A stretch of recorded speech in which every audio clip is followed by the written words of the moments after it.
Today, I'm very happy to invite Professor Jennifer Marshall from Texas A&M University. She did her undergraduate studies in Northwestern University and did her PhD in Ohio State University. After that, she got Carnegie Fellow, so worked in Carnegie Observatories for several years and moved to Texas A&M University. Now she is a professor in Texas A&M University. Also, she is now working on GMACS. GMACS is the first generation giant Magellan telescope, and as a co-PI, and she's working that project, as well as she's now a project scientist of KAS Spectroscopic Explorer. So I asked her to give about instrumentation work, what she's doing now, and also in the MSE should be another future instrument. So spectroscopic work for current and future. Okay, welcome to Korea.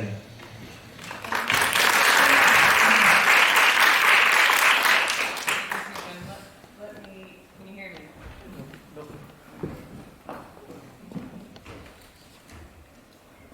Can you hear me now? Yes.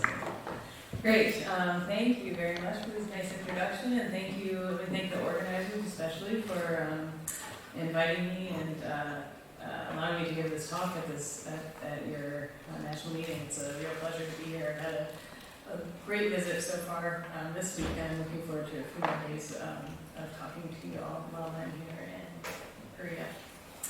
So, as Professor Pak just mentioned, we have been working together. I'm going to talk today about two near and far future next generation spectroscopic facilities. Sujong and I have been working together on the GMT GMACS project for a few years, and we've had a really nice collaboration.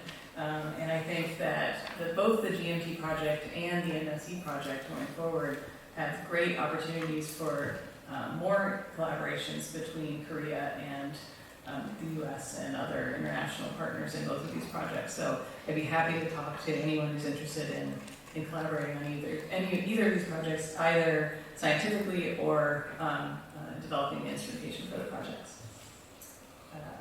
Okay, so I'm going to start with the Giant Magellan Telescope. I think with this audience, I don't need to give a long introduction to what the GMT is. I imagine most of you are very aware of the GMT project. Since you're partners, you can see here I've listed the GMT partners in order of importance. So Korea, of course, Texas A&M, close second, and then our other partners that are internationally distributed, some American universities, and some other countries that are partners in the GMT project as well. So GMT, of course, is a 30-meter class future generation telescope that operates in the optical and the infrared. It's located in Chile at Las Campanas Observatory, and it has first light planned for 2026. That date keeps slipping a little bit as we go farther into the future, but someday it will get, and someday it will get built. I'm sure about that. So this is a very old picture of the site of Campanas Peak.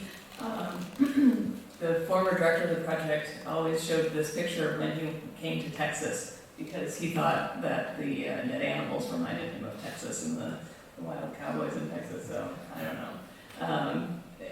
The site doesn't look like that anymore. There's nothing dead on the top of the site anymore. But you can see here the GMT site on the left. You can see if you squint, you can see the two Magellan telescopes that have existed on the same site for about 20 years, and the DuPont telescope that has been there for even longer. So this is a well-established site. It's an excellent site. I spent many nights observing there myself with excellent seeing and very good observing conditions. So this is what the site looks like today. I got this recent picture off of the GMT website that has a lot of really nice pictures about the state of the installation of the telescope. So these two round excavations here are for the pier of the telescope and the building on the inside, and then the building of the telescope on the outside. So they're very much underway in terms of starting the construction of the facility. This is really excellent progress. You can see in the background there, and actually if you go to the site down off of the main peak, there's a lot of very large buildings already installed, and those are where the working crews are living while they build the telescope facility. So there's a lot of progress underway, and it's a really exciting time for the GMT project. Meanwhile, the scientists that are very interested in using the GMT project in the future have been working over the last few years to update the science case. So obviously we don't build billion-dollar type facilities like the Giant Magellan Telescope and others just because we want to build some new technology. We do it because we have a scientific need that can't be accomplished in any other way. And this book that came out last year highlights a lot of those science cases. It's a really nice book. They spend a lot of money paying a publisher to even make it look nice, so it doesn't even look like a bunch of scientists wrote it. It looks like a professional textbook. It's a really nice publication, and I encourage you to take a look at it if you haven't so far. This isn't the first science case that GMT has produced, of course, but this is an update of since the last one, which was actually almost 10 years ago.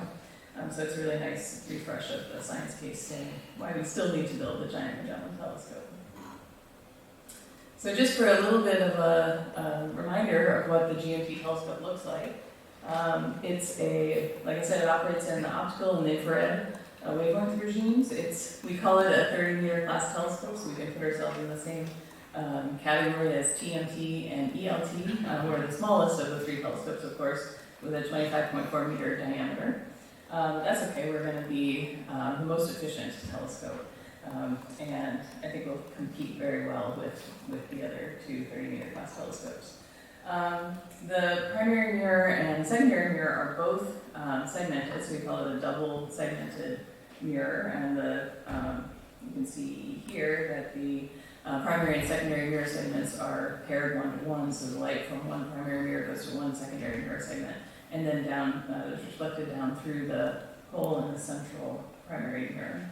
I guess I didn't include the slide with the primary mirror segments, but of the 7, actually 8, we plan to have a spare. The state of production of those mirrors is the first one is an off-axis, is one of the off-axis segments. That's completely done, polished, figured, it's in storage. So that was a really big milestone a couple of years ago. And then 4 more mirrors are in various stages of being cast and figured along the way to being able to produce to the point where we have all 8 of the mirrors ready. So as far as the optical design of this telescope, it's a traditional Gregorian telescope. It's a really good choice, in my opinion, of a telescope design, because it means that it's a very compact design, which makes it stable and not have too much flexure. It also, maybe more importantly, enables a lot of options for being able to calibrate your instruments and produce a wide field of view in the focal plane of the telescope, so that we can efficiently observe as much of the sky as we can. So that's a really good thing when you're building an expensive telescope. We want it to be very efficient. On the telescope, you can see here that eventually, in principle, 11 instruments could be mounted on the telescope all at once. As you'll see, we don't have plans for all 11 of those instrument stations yet, but we might someday. So what you should mostly focus on here is the blue box. That's where our GMACS instrument is going to go at one of those 4 direct Gregorian stations that slide into the main field of view of the telescope. I also mentioned the other first light instrument, GClef, that goes in the gravity invariant station, that green box that sits on the side of the telescope. So you can see those here.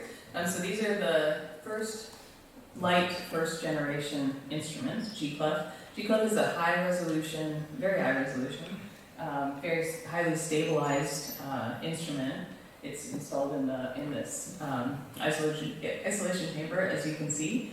That's because it is designed to be able to measure very precise radial velocities of extrasolar extrasolar planets in orbit around their host stars. It can also do detailed chemical abundance analysis, a project that I'm looking forward to using it to do. And that will be the first instrument that's on, first scientific instrument that's on the telescope when the telescope sees first light in a few years. And then the second first light instrument, we call it, is the GMACS instrument. So GMACS I'll talk about in more detail. It's a moderate resolution, wide field, optical wavelength spectrograph, multi-object spectrograph that we are working on at Texas A&M. And then there are two other first generation instruments. They won't be available at first light, but soon thereafter. And those are GMT mirrors, which Professor Koch also works on, and GMT IFS as well is the GMT mirrors is a very high resolution infrared spectrograph, and GMT IFS is a moderate resolution infrared spectrograph that is fed by the adaptive optics system. Both of those are fed by the adaptive optics system. Another really nice feature that's planned for the GMT telescope is the manifest fiber positioner. So this is we call it a 1.5 generation instrument. It's not first generation, it's not second generation. But it's the fiber positioner that can feed any instrument on the telescope. And it can reach the entire wide field of view of the telescope once we get the wide field corrector installed on the telescope, so over 20 arc minutes. It can have any number of these little starbug positioners that you can see here. And I should say that this is, in fact, a photograph. It's not a photograph of manifest, but it's a photograph of the prototype instrument of manifest. It's called Taipan. That's now installed on the Schmidt telescope at Siding Spring Observatory, and I understand that it's working very well. So this is a really important development for GMT, and it's exciting scientifically as well. Okay, let me switch gears and talk a little bit more about the GMACS instrument. It was easy to put together these slides because we just a month ago had a conceptual design review of the instrument in Texas. Sujong and Taiyun came and visited in preparation for that meeting and presented slides at that meeting as well. So here, in this image, you can see the cutaway view of half of the giant Magellan telescope. That red box is outlining where the GMACS instrument is installed when it's in operation on the telescope. And then the breakout box shows a cutaway view of the GMACS instrument, along with the guy we affectionately refer to as GMACS Man. He's a very large man, but he's not a giant, and you can see how giant the instrument is compared to GMACS Man. And I'll talk about that in more detail. So we have a very internationally distributed GMACS team, led by Professor Darren McCoy at Texas A&M and myself. We have our project scientists and some engineers at Texas A&M as well. But then everyone else on the GMACS team is located all around the world, including an excellent group based here in Korea led by Professor Koch.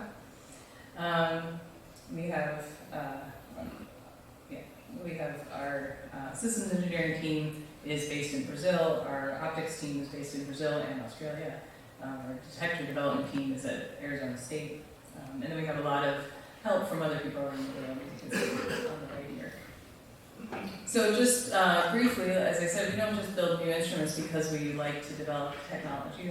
That's not our instrumentation philosophy in my lab. We're doing it because of the scientific needs. So I just spend a few minutes talking about the science drivers for GMACS.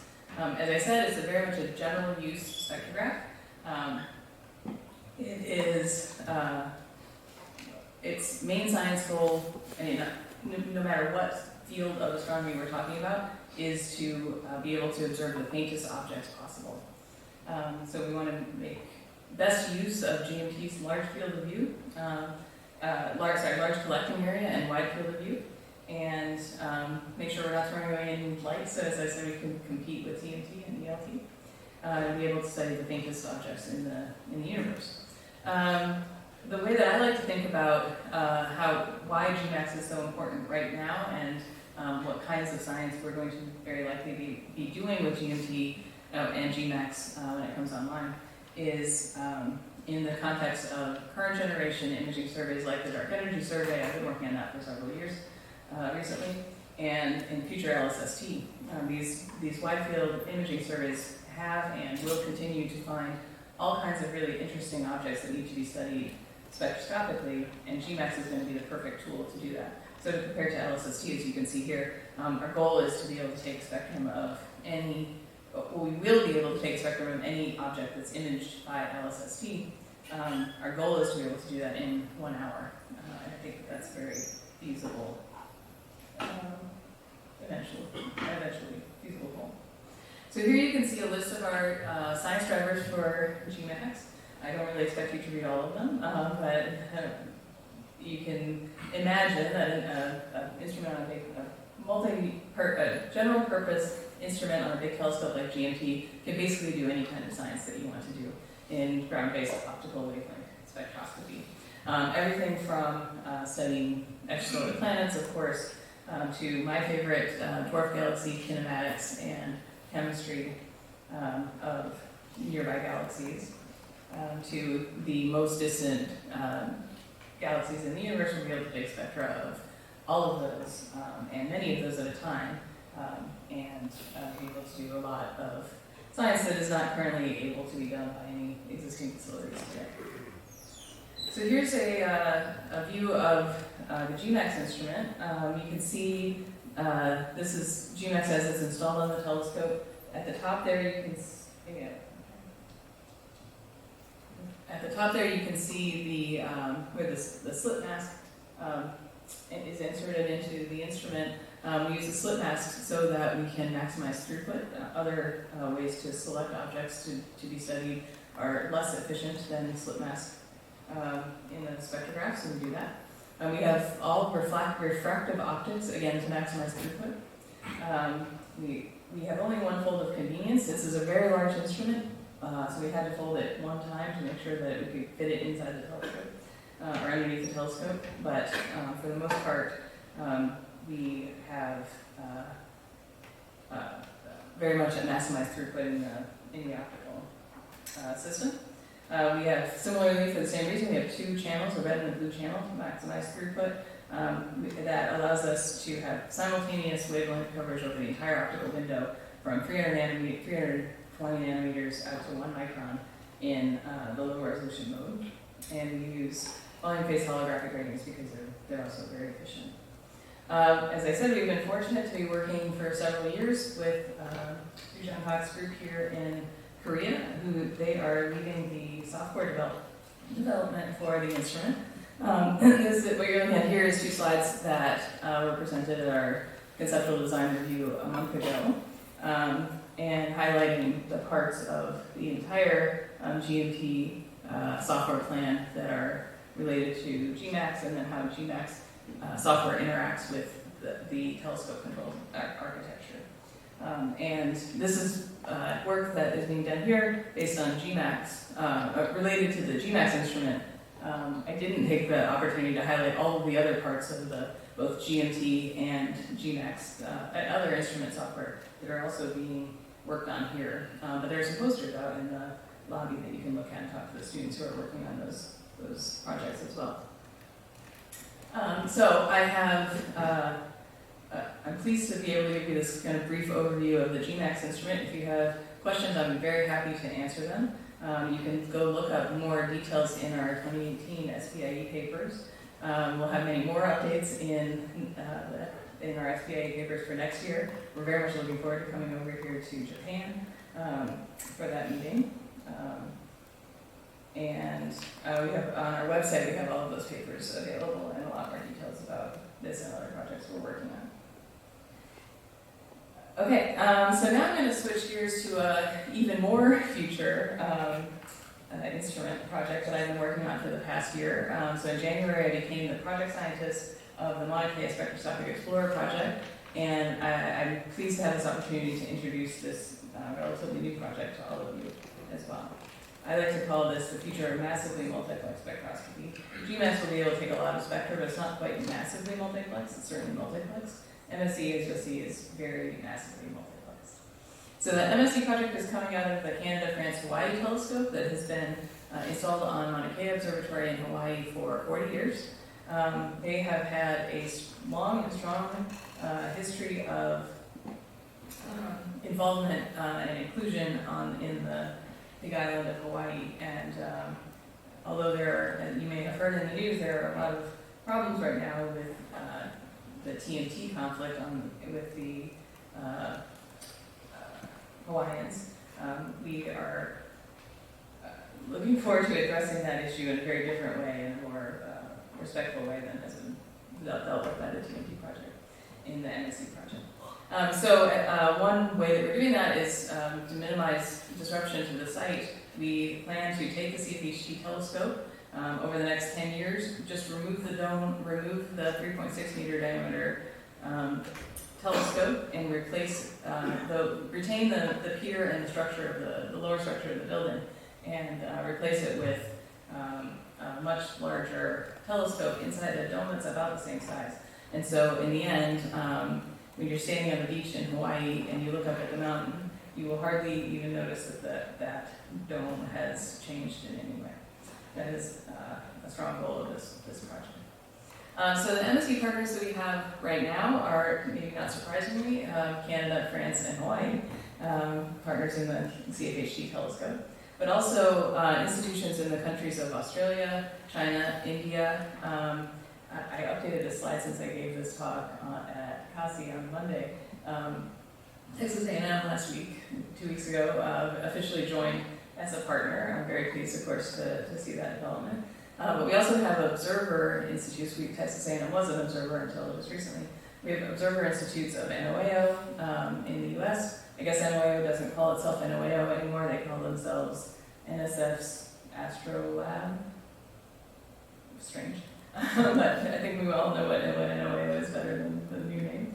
And also a group of universities in the UK who are very interested in joining the project.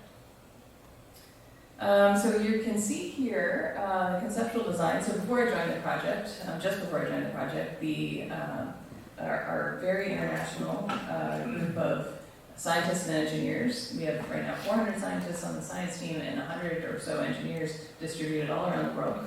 They came together and the engineers came together and put together this conceptual design of the telescope. So you can see here that MSC has an 11.25 meter diameter primary mirror. It's a segmented mirror. It uses the same size and material segments as the TMT primary mirror. That's on purpose so that we can build on their infrastructure. That primary mirror feeds a prime focus fiber positioner that has 4,332 fibers in it. That is those fibers, that's a lot of fibers, those fibers carry the light down to two different flavors of spectrographs. There are high resolution and low resolution spectrographs. So low resolution spectrographs operate, we call them LMR, low or moderate resolution spectrographs. They operate at either 3,000 or 6,000 resolution, all the way from the optical all the way out into the H band. And then the high resolution spectrographs operate at a resolution of 40,000, perfect for detailed chemical abundance analysis like I like to do.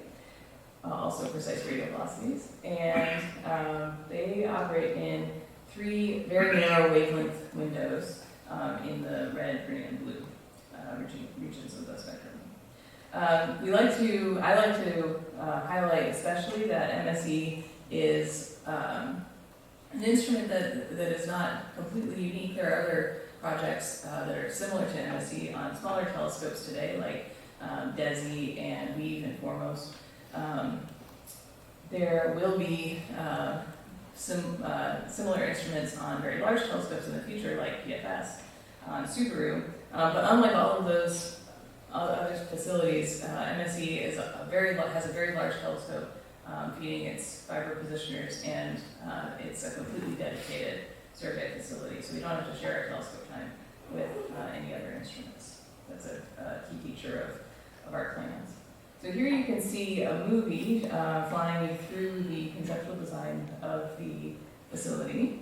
I like to highlight here that this design was done completely in SolidWorks. So if you all have engineers that are working in your labs using SolidWorks design software, the reason we have this very nice movie, and we also have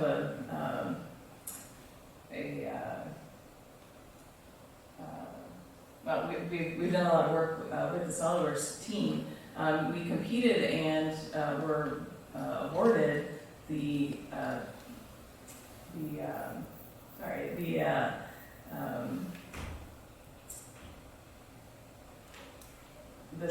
status of one of the key projects this year in 2019 for the SolidWorks software. So whenever your engineers turn on SolidWorks, there's, I think, 5 different key projects that are featured in the splash screen that pops up in SolidWorks. I think it's really cool that any astronomy project is one of those. But I think, of course, it's especially cool that my astronomy project is one of those. So whenever my engineers open up their software, they're working in the lab, they report back to me when the days that MSE comes up on their computer screen with MSE, with SolidWorks. I think that's just a pretty cool thing that our engineers have done. Okay, so I'm just going to step you quickly through the instrumentation here. Again, with the goal of talking about the kinds of instrumentation that's being developed for the MSE project, and also you start thinking about things that that might be interesting in terms of collaborations. All of these instrumentation concepts have been conceptualized by MSE partners, but we still need a lot more people working on for advancing the design of all of these things. So our colleagues in Australia have developed the fiber positioner system. They have a strong history, of course, of building fiber positioners. This one is based on their echidna design. That is a well-proven design, has been operating for many years. You can see, so that's on the top here, this is the telescope top end with the fiber positioners pointing down at the primary mirror. These fibers are installed on these spherules that are mounted in rafts in the focal plane. You can see those rafts here. So this is the hexagonal field of view of the focal plane of the telescope. And then the red and the blue colored fibers are color-coded according to which flavor of spectrographs the light goes to. And so you can see the red fibers here go to the LMR spectrographs, the blue fibers go to the high-resolution spectrographs. What's cool about this design is that we've laid out the fibers in such a way that you get full field coverage of the entire field of view in both flavors of spectrographs. So anywhere you point on the sky with this 1.5 square degree field of view focal plane, you can get a spectrum of either a high resolution or a low resolution object, a spectrum of a high or low resolution object. So that's a key design feature. So like I said, the fiber positioners carry the light over to 2 different flavors of spectrographs. These are the LMR spectrographs. They are mounted on the side of the telescope here. These are, the conceptual design was done by a group by several groups actually working together in France. They take 3/4 of the fibers that come from the top end of the telescope, and you can look at the layout here, they split the light into 4 channels, blue, green, and red optical wavelengths channels, and then an infrared channel as well. So in the blue, green, and red arms, you can either have low or high resolution. Swap the grading out and change the resolution of the instrument. In the infrared arm, you can change the filter and observe in either the J band or the H band. Can't change the resolution, but you can change the wavelength. And so this is a very flexible instrument that can do all kinds of really interesting science eventually. The high resolution spectrographs, 1/4 of the fibers go to feed the high resolution spectrographs.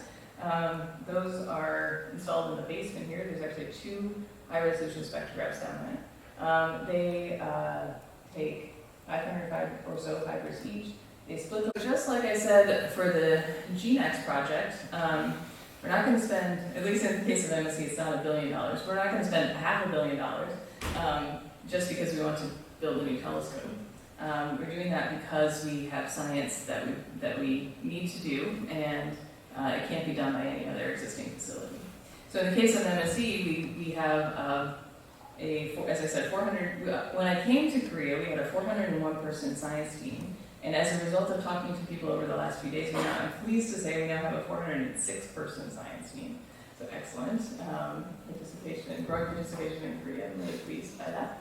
Our science team is divided into 8 science working groups that you can see here, and they do everything, again, in ground-based observational astronomy. So everything from stars and planets, chemical nucleosynthesis, Milky Way and resolved stellar populations, galaxy formation and evolution, AGNs and supermassive black holes, astrophysical tests of dark matter, cosmology, of course, and time domain astronomy. And each one of these science working groups has 2 co-leads you can see here, and it's a really nice team of scientists that has been working very well together, despite being distributed around the world. Over the last year, just before I joined the project, actually, the last thing the previous project scientist, Alan McConaughey, did was lead the production of an updated detailed science case for the MSC project. You can check that out on the archive. We posted it there in April. It's 300 pages of not every piece of science that MSC will be able to do in the future when it sees first light. Of course, that would be impossible to write that all down. We don't even know what will be interesting 10 years from now. But it's the most compelling science cases that we can think of that can only be accomplished by an instrument like the MSC project. So it's really nice, a compilation of science. I pulled out a couple of examples of MSC science cases here. I won't go in, I don't have time to go into them in any detail, but just to give you a flavor of the kinds of things that we're talking about. My favorite project, and the reason that I got involved in this project in the first place, even before I became the project scientist, is being able to think about studying the detailed chemical abundances of stars. In particular, I have recently been studying our process in enhanced stars in ultra-faint dwarf galaxies, but really any elemental abundance analysis that can be done is so much better done with a project like MSC. I can't tell you how many nights of my life I've spent using large telescopes, but only collecting data from one star at a time, which is just a depressingly inefficient way to do observational astronomy when you think of a facility like MSC where we're going to be able to do that same work but do 1,000 stars at a time. It's going to change the way science is done. So I'm very excited about that. Similarly, changing the way science is done, this is a figure showing the composition, the bulk composition of elements in extrasolar planets, and these are all of the measurements that have been done in this field to date, a handful. But with MSC, we plan to be able to do those same kinds of measurements for orders of magnitude more planets, and again, very much change the way the field of exoplanet composition is understood. We'll be able to study stars in the center of dwarf galaxies and say something strong about the different flavors of dark matter models that explain the kinematics of those galaxies. We'll be able to produce the largest in number and by volume spectroscopic redshift survey with MSC. We will be able to do similar projects to what Sloan Digital Sky Survey did with their quasar absorption line spectroscopy, but we'll have orders of magnitude more lines of sight so that we'll really be able to probe the different gas phases in the IGN.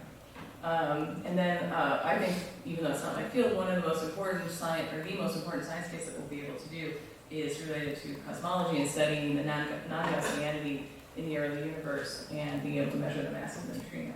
So again, I'm happy to talk to you about any of these projects or refer you to the detailed science case document. So those are just a few examples of a lot of science that will be able to be done with MSC, but really we like to think about the MSC project as a central hub in the landscape of future generation facilities. And we talk a lot about the synergies between all of these different projects. So obviously using MSC as a target finder for 30-meter class telescopes is an interesting thing for my group to talk about because we have access to both of those facilities in the future. So GMT, TMT, ELT, but also space-based facilities like JWST and others in the future. Different wavelengths facilities like SKA, and of course, as I said previously, following up on imaging surveys like LSST and Gaia in the future is going to be a huge benefit of a project like MSC. So, as I said, I've been very pleased to have a few Koreans already join the MSC science team. We're welcoming many more participants as we go forward. And if you're interested in this, please come and talk to me, and I'd be happy to tell you about how you can join the MSC science team. It's free. We're collecting. We're trying to really broaden our partnership going forward. So I hope that I'll be able to talk to many more of you about the project. I'll stop there with a picture of our lab group, kind of an old picture of our lab group at SANA, and take any of your questions.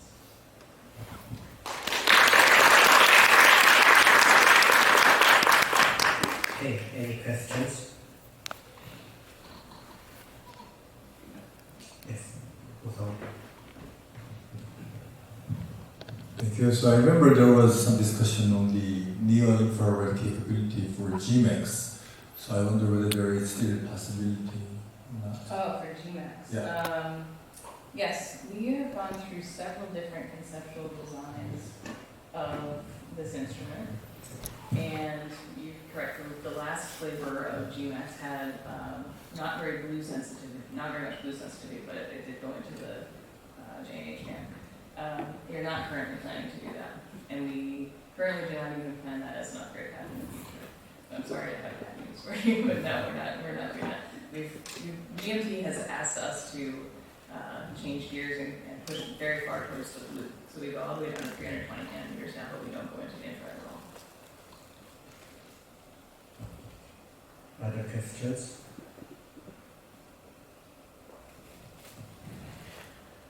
Okay, so she will stay here for a few more days. So if you have any questions, just catch her, and we can keep discussions about future current and future project.